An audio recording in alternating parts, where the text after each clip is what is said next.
Heating and air conditioning, or HVAC, for residential use, some commercial applications. This is a contactor. Question, one may wonder what a contactor does. It's a simple little gadget that moves electricity. It basically, in layman's terms, it just turns on and off electricity. But instead of going to the light switch and manually throwing the light switch with your hand up and down, say, I'm not sure if mechanically would be the correct terminology or not, but basically this would be energized by a low voltage on the sides of the contactor, and then there's a coil here in the side, and the coil gets energized. Once the coil gets energized, it actually pulls the plunge. I don't know if plunger is the correct terminology, but let's hypothetically say plunger. If this pulls in, then the voltage goes here and here. Okay, question. This is 24 volts on the side. This would be 120, 120.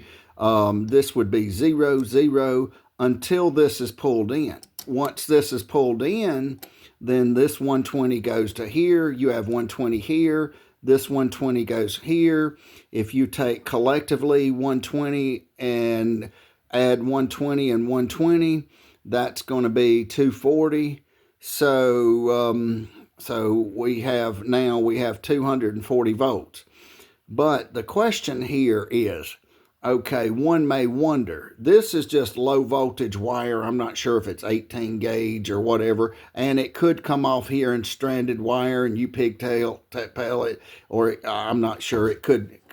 I'm not sure if it goes to the board or not, but it's pretty easy. This yellow would be your hot wire. Sometimes they use a red wire here, goes back, but basically it's essentially wired into the yellow circuit, I believe. The blue would be your common. This way voltage would start, return voltage, supply voltage, but 24 volts pulling this in. Question here, and the topic of this video, is what size wire does one use for an HVAC contactor for the average residential condenser? And the answer, generally speaking, not specifically, would be a number 10 wire. So again, let's rephrase this question. What size or what gauge wire would one use to wire the contactor up? So we would have a number 10 wire here, and again, it would be a number 10, which is, it kind of maybe looks kind of orange-esque or something on the insulation. I think recently some of the Romex is actually maybe, I think I saw a video somewhere that they may be even changing colors on certain gauge or certain size wires, etc. Okay, so one would have 120, 120.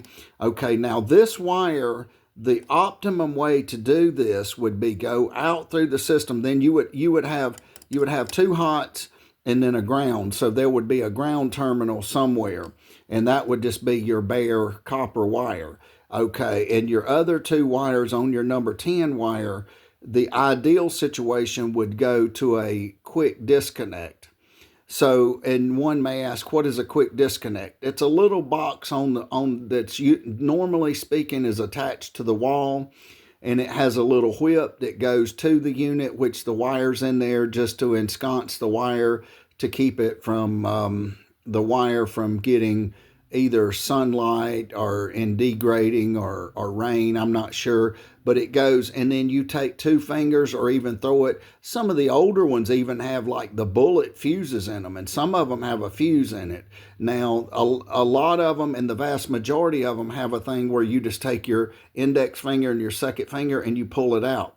So once you pull it out, then it breaks the circuit. It goes from the quick disconnect straight to the breaker box, and that would be a let's see here, that would be I think a 30 amp breaker. Don't quote me on that, but it's a number 10 wire, and then and it goes back to the breaker box. It goes back to the quick disconnect, from the quick disconnect straight to the breaker box. So you could technically go to the breaker box and throw it at the breaker box, But ideally, the situation, some breaker boxes are outside of the house, some are on the inside. So if you're working at the home and the customer's not there and you need to kill the power, that quick disconnect is a beautiful thing, because you just flip the lid up on the box, pull it with your 2 fingers, and it kills it.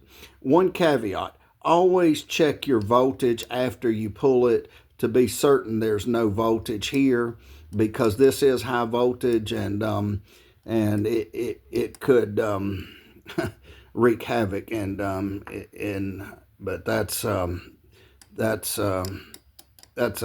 whole nother subset of issues.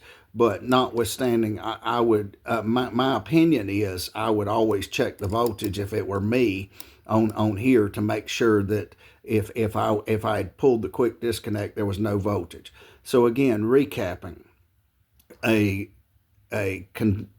contactor for an HVAC condenser. The condenser's normally the air conditioning part on the outside, unless it's a package unit, and then it's still probably on the outside, but in one box. Okay, what size wire does one need? I think it's a number 10 wire, and it may be a 30 amp breaker. Don't quote me on that, but I'm pretty confident it's a number 10 wire. This is for the high voltage. The voltages on the side are low voltages, so do not ever put the high voltage on this, or I don't know what would happen, but but anyway, number 10 wire for a contactor for residential condenser use, HVAC.